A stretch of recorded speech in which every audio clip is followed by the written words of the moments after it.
we have, as a society, we have been very bad at anticipating risk. This crisis is showing us the importance of science and evidence. Health rules and speed is chief. That the crisis is accelerating innovation that may not have been possible or even urgent before.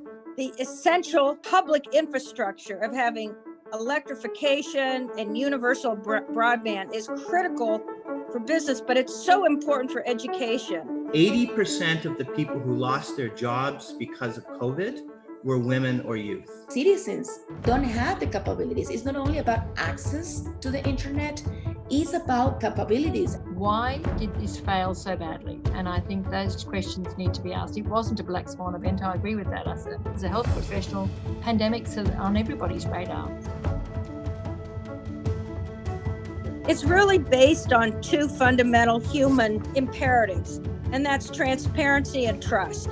And while businesses can fail, we cannot allow people to fail. Leadership is really going to matter, and policy advice is going to matter.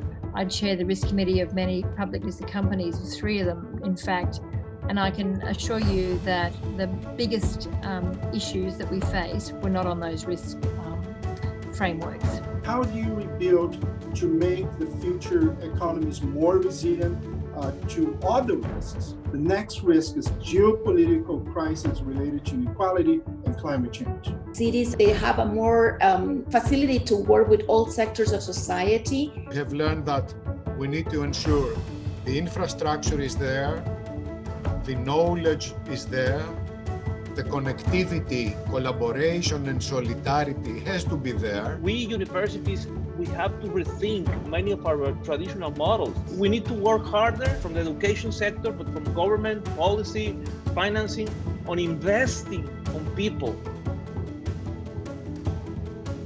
We really have to create resilient economic systems that can operate and function. Coronavirus thing has shown, especially a lot of employers who were reluctant to let the flexibility of working from home. We brought ourselves maybe 10 years ahead in time by doing a lot more digitally that we could ever thought, even in our generation, in a way.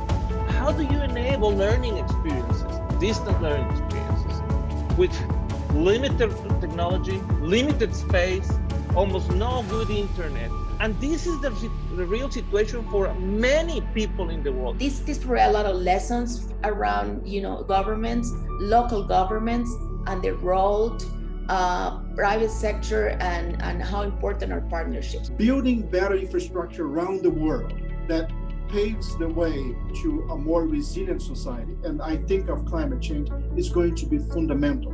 Every crisis that we confront carries within it the seeds for building a better world.